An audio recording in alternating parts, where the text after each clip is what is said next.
Hey everybody, and welcome to another edition of This Week in Cleantech, our 15-minute roundup of the biggest stories in climate and clean energy every week. Today is a special one. It's Friday, November 7th, 2025. Been a father for about 2 weeks now, but more importantly than that, we're coming all the way back around. We got our very first This Week in Cleantech guest on the show, David Roberts, who was putting off some pretty serious Nick Offerman vibes pre-show. He's joining us from Volts in just a moment. If you don't know my voice by now, I'm Factor This content director Paul Gerke, joined as always by Cleantech commentator Mike Casey of Tigercomm. Mike, I hear this is a very important episode numerologically. I don't want to steal the thunder. I'll let you make the announcement, but I just want to add that I haven't been a part of the show since the very beginning. So when you start to throw around big numbers like this, a show, whatever, it feels a little bit like Ancient Aliens to me, where it's like, this was found in the ground and it's 40 years old. But what if it was 1,000,000 years old? And that's kind of how I feel with This Week in Cleantech. But go ahead, tell the people something special today. This is episode 100, baby. 100. Ever heard of it? Huge number. Yeah, man. Let's go. 100. Congrats, man. All right. Well, this is so fun to do. I got to tell you. First, let's give two listener shout outs. Stephanie Doan from McCarthy Building Companies and Chris Klein from Doral Renewables. And I also want to make a point to our Cleantech audience. So you might have noticed that Tuesday of this week, we had a bunch of elections, and I want to point people's attention to New Jersey, where for the first time in 50 years, a party extended its presence in the governor's mansion for a third term. An enormous issue there were energy prices. Energy prices are rising all over the country. It is going to be a very big issue for average Americans, particularly rural Americans, for the next 12 to 18 months. So it's really important that people in this sector get that rising utility bills are not something you have caused, but you will absolutely be blamed for them if the incumbents have their way. They got a whole bunch of politicians to knock out the least expensive form of energy, cost energy forms, and they're the ones who cause a problem. But if they can stick you with the blame, they're going to. Do not think that they're going to sit there and take the bill that they've run up. They're going to try to pass it off to you. So I just want to point that out.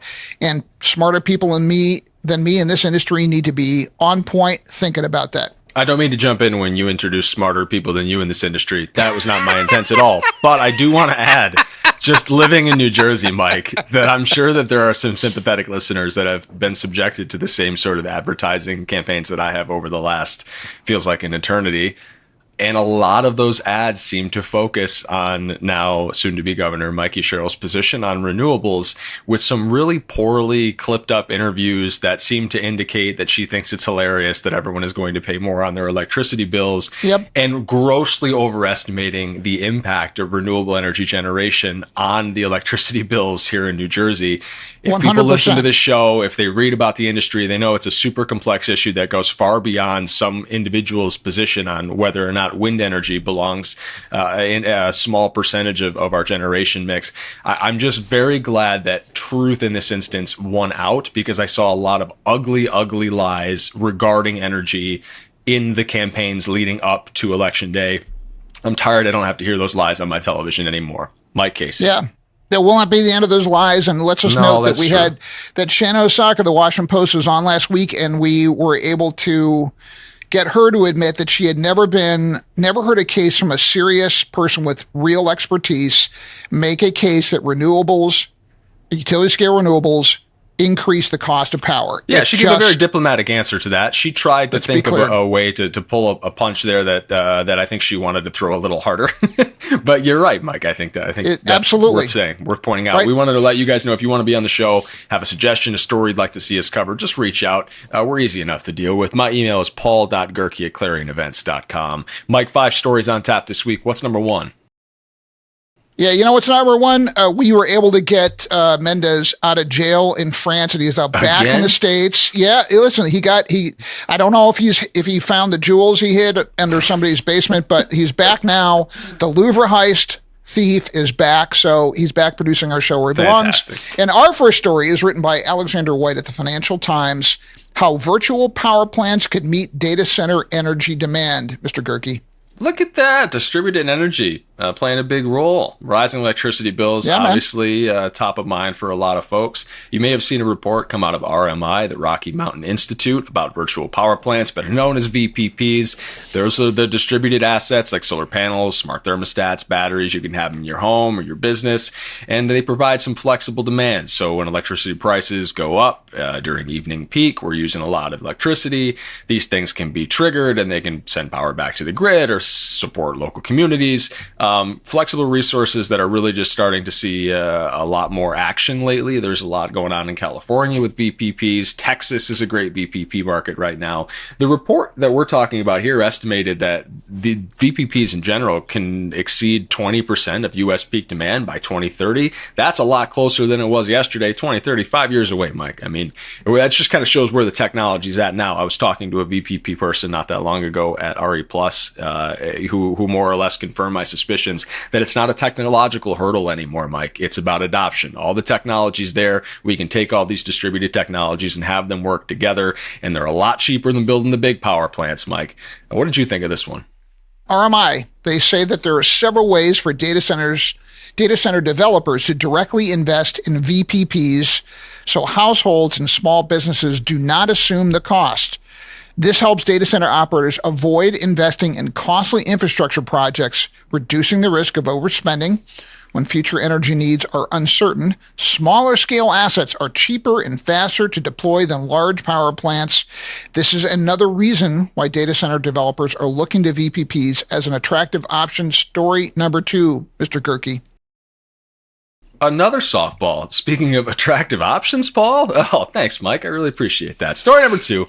Matthew A. Winkler from Bloomberg. This one titled, The White House's bet on fossil fuels is already losing. Say it ain't so, Mike. I hated selecting this story. Yeah, I'm sure you did. Yes, I could see the pain on your face. Yes.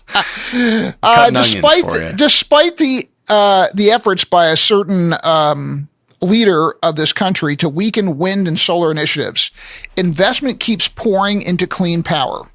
So, according to Bloomberg New Energy Finance, in the first half of 25, global investment in new renewable energy projects reached a record of $386 billion with a B dollars. As much as $65 billion from private and public investors worldwide went into cleantech companies ranging from storage to EVs by September. That exceeds the entire $51 billion invested in cleantech companies during 2024. So worldwide power capacity projected to increase by 4,600 gigawatts by the end of the decade, roughly the same as adding the combined generation capacity of China, the EU, and Japan. Investment in clean energy has also pulled ahead of traditional power sources since the 24 elections. Renewables are expected to see 16% sales growth next year and 21% in 27, where oil and gas will only rise 1% and 6% respectively. Paul Gerke, reality knocks on the door. Yeah, I'm going to keep my end of this really quick because it is that simple from my perspective as well. Just sort of mingling with various executives in the industry at the events that I attend and the reporting that I do all seems to point in the same direction. And that's that with or without incentives, still the fastest to market, still the cheapest energy to deploy. Nobody wants to wait in an endless gas turbine line, and nobody wants to wait 10 years to see if a small micro nuclear reactor is going to solve their problems of today.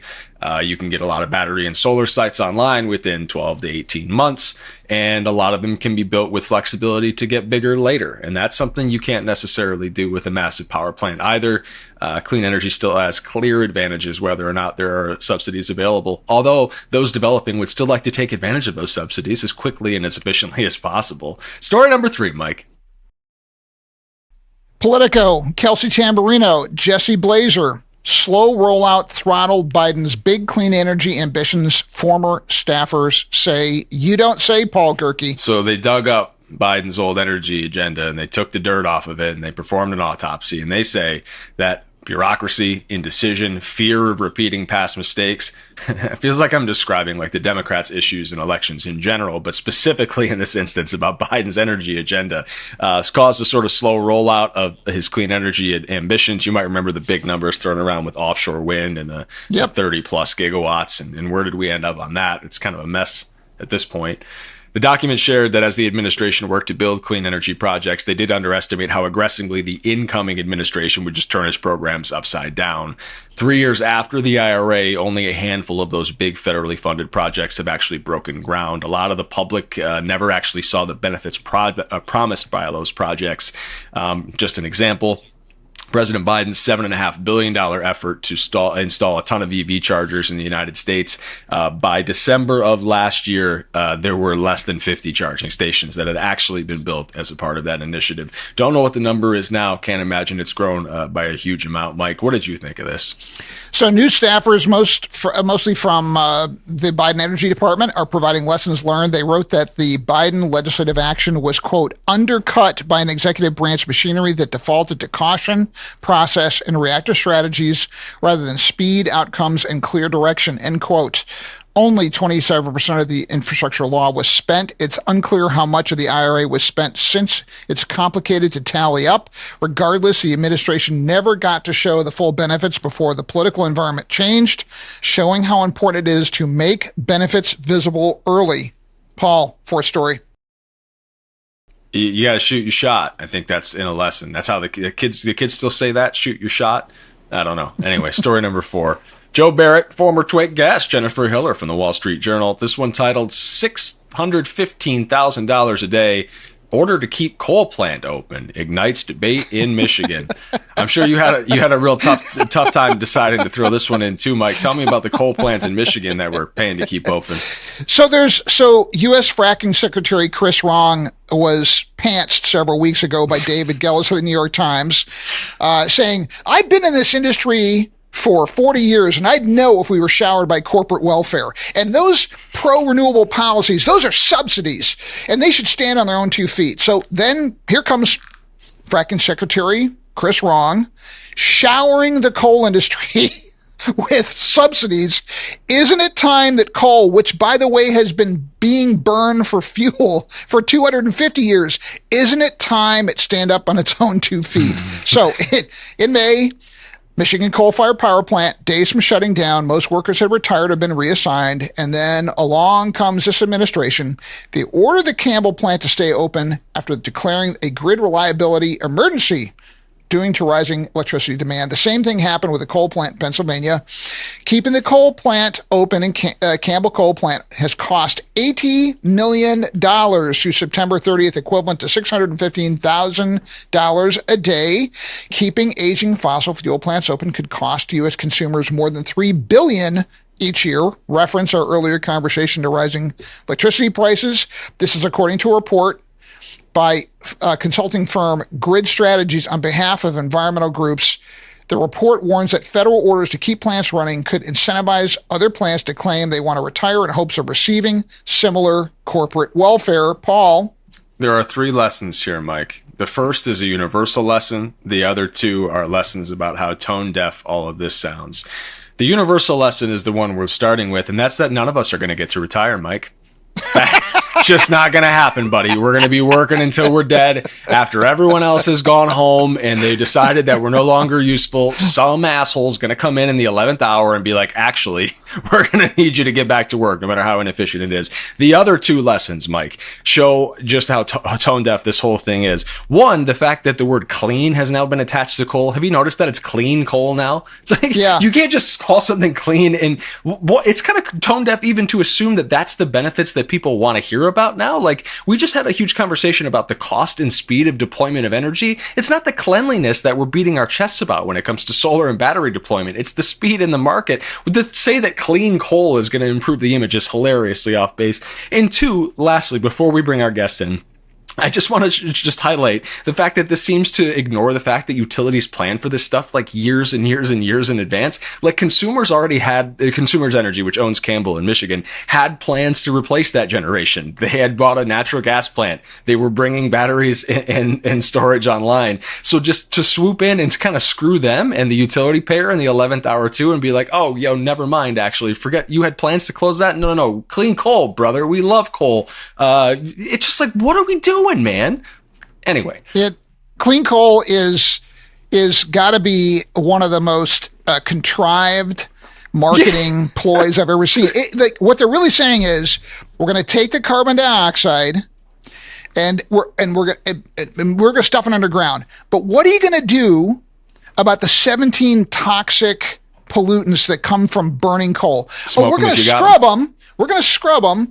We're going to stuff it in barrels and ship it out the plane case, because then it disappears. It magically goes away. And so there it's clean, right? It's clean. I think that makes it clean. Just ask the people who live near the TVA toxic coal ash spill how clean it is. Or the people that live near Campbell. They all want it closed too. I mean, it's like not like they just decided to do this. There were petitions. They talked to the community. It's like, all right, it's time to shut this sucker down. And now not so much.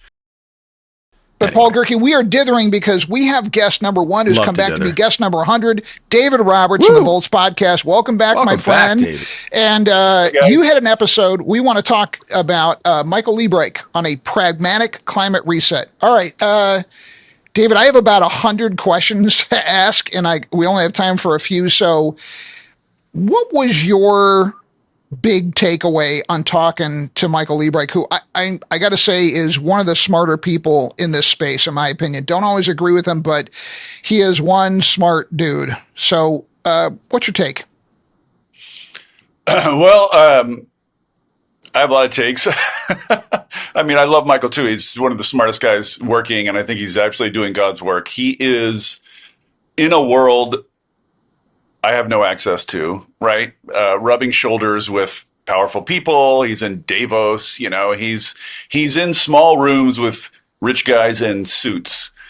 And he's in that world making the case for renewable energy with no romanticism, with no, climate woo. Like, that doesn't go over in those rooms. In those rooms, it's all about economics, and he makes the economic case incredibly effectively. So, like, my overall takeaway is, God bless Michael Liebreich. I'm glad he's in those rooms with those people, because those rooms are full of a lot of people who are not nearly as smart as they think they are, and it is good to have a smart person in those rooms talking to those people. So that was the first thing I'd say. But, like, I would, as a follow-up, and like kind of what me and Michael were arguing about, good-naturedly on stage. This was a live event that was taped. It was a Climate Week. It was pretty late at night. We were a couple of beers in, so it was really just Michael and I. So that's a good combo then. That's so wait a minute. You're admitting to doing a stage performance under the influence. First dude, ever. I love you, man. That is very bold. The word admit implies some shame about this. Yeah, there it is. I have no such shame. My pods would probably be better if I downed a few beers before each one of them. Something we could consider, Mike. Maybe a sponsor's interested. Yeah. Is anyone listening? Episode 200. A couple of dads, Dos Equis, maybe? I don't know. Yeah, happy hour. I can drink about a beer and a half now before I'm hungover. I get a headache right away, and it lasts 6 to 8 hours every single time, no matter what I do, dude. So I'm right there with you.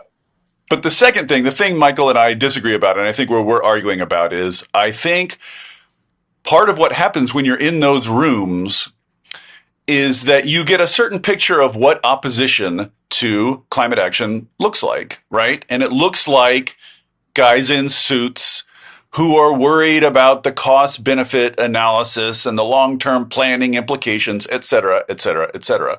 You get the impression that your opposition is smart, reasonable guys in suits with legitimate reservations about this stuff, because that's the kind of people he deals with. So, like, my only point, the only thing I'm trying to bang on him to get him to realize is that is a thin froth at the top of climate opposition, dig down a little, and you find irrational, crazy, angry, like what I say about people like Michael, like people who move in those circles, is that they don't, this is the way I put it in a thread the other day, they don't believe in the right. Like literally, they don't believe in that there are millions and millions of people in the US who are ignorant and angry and mean and cruel and mostly want to see pain visited on people they view as their enemies, like nasty people. They exist. They're real. They're a major motive force on the right these days. And somebody like Michael just doesn't see that stuff. He doesn't spend any time on Breitbart. He's not watching Newsmax. He's not on Reddit threads. He's not seeing these like 22-year-old Nazi kids who are like reviving race science and who I think if they accepted climate change, and this is coming, we all know this is coming, when they accept climate change, are going to respond to it by saying, yeah, let's put up walls, keep the immigrants out, exploit our fossil fuels until they're gone. We'll be the king of the trash pile. We'll be the king of the ruins. That's how they're going to go. And there's no spreadsheet case for that. You know what I mean? It's irrational. It's angry. It taps into deep, dark parts of humanity that guys in suits in beige rooms don't run into, don't acknowledge, don't really think of as, it's not a major part of their life world, but like it's a major part of US politics now. And we have to acknowledge it if we want to beat it, I think. So it's obviously up to guys like us to dredge that dark stuff up from the depths and bring it to the attention of the people that matter, right? I mean, like, I say that jokingly, but I also say it seriously as a journalist who writes about opposition to clean energy projects frequently enough. Not to stick on the whole Hamilton vibes of the room where it happens, but in that room where it happens with all the decision makers, what sort of decisions are they really making that influence all of us when it comes to things like data centers? I feel like that sort of group of intellectuals who are making the shots, who don't necessarily see the vitriol on one side or the true intentions of the other, are still making decisions that are going to impact all of us, and our energy future seems to be headed down one set of train tracks, and I don't know where the lever is, but I can't find it.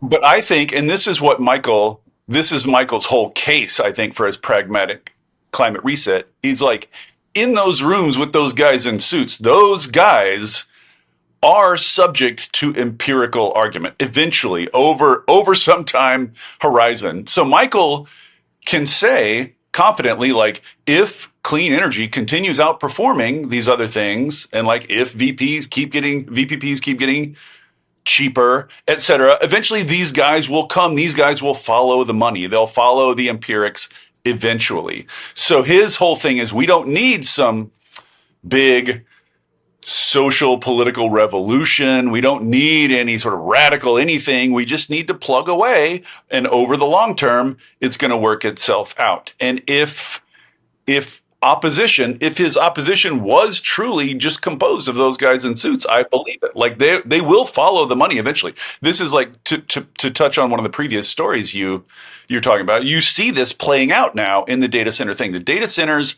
need grid capacity. In order to connect to the internet, they need to free up some grid capacity. Where is it? Nukes take a long time. They're expensive. Natural gas takes a long time. It's expensive. You can't get a working power plant before 2030. Where's the capacity? It's in distributed. It's in households. It's in businesses. How do you get it? You go round it up, aggregate it, figure out some business model whereby data centers can pay for it.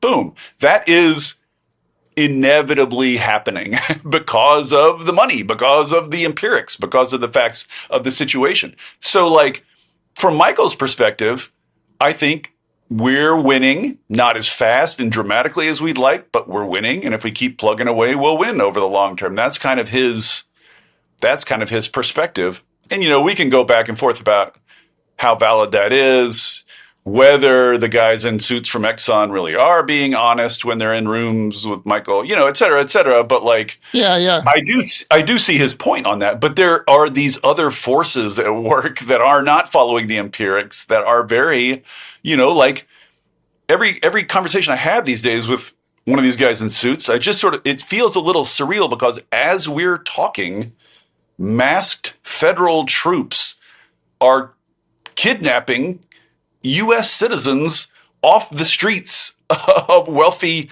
U.S. cities. So it's like surreal to say, it's surreal to think. Yeah. Like fascism is happening around us right now, and we're and that class of people, I think, is just not intellectually or emotionally sort of prepared to really grapple with that fact. They want their opposition to be guys in suits who are persuadable, basically. They want persuasion to work. And I hate to burst our bubble, but Brian Mendez is telling us we've got to put a wrap on this. Paul, do you want to go one more quick question? Or are you going to go Cleantechers? No, let's wrap it up. Mendez is got a roll. And listen, man, we could continue this conversation for a long time. I didn't say anything for the last 10 minutes, but believe me, I wanted to butt in. We'll have to do this, I don't know, another 100 episodes or so from now. Well, we'll figure out a way to make it work. Good. Appreciate your time while we had you, David. 3 Cleantechers of the week. I'm going to rip through them real fast. Our first honorary Cleantecher of the week, Andrew Otazo, has been hauling trash, more than 17 tons of it, mostly from islands around Biscayne Bay. Otazo wants to clear as much trash as he can, so that's number 1. Number 2 Cleantecher of the week, Forrest Smith, former chief petroleum engineer for the National Park Service. Forrest was the only individual responsible for cleaning up dozens of abandoned oil and gas wells at national parks across the country. Last month, he was forced to step down. NPS not looking to replace him. Forrest Smith, appreciate your work, your efforts. Our third honorary Cleantechers of the week, Juan Nala. Juan struggled to find funding for a ride-sharing startup, quit his job to pick up trash. That's the trend here. It's trash pickup. It's trash pickup week on This Week in Cleantech. This time in LA, Juan started a social media account entitled Clean LA With Me, started a nonprofit to raise money and recruit volunteers to help him out there doing the work that nobody else wants to do. Juan, really appreciate it. Andrew and Forrest as well, our Cleantechers of the week. What does trash pickup have to do with Cleantechers? I'll tell you, because the incumbent source's byproduct is the stuff these guys are picking up. And I just want to point something out. Who you are is how you behave when no one's looking. And these guys are awesome. So thanks to all of them. I want to thank our wonderful producer, Brian Mendez, and Alex Peterson and Claire Quinn for picking these stories. Plus, I just want to say, if you want a killer take on the climate realists, look at Michael Bernard's piece that's on LinkedIn. We'll put it in the show notes. It's kick butt. And be sure to check out David Roberts' podcast as well. Volts, thanks for joining us on This Week in Cleantech. David, really appreciate your time. If anyone listening enjoyed the show, found some value in it, maybe you just want to say something nasty to us, feel free. That's what the platform's for. Do whatever you want. You can also read the articles we discussed each week. Just click the links in the episode description or in the post on Factor This. Be good, people.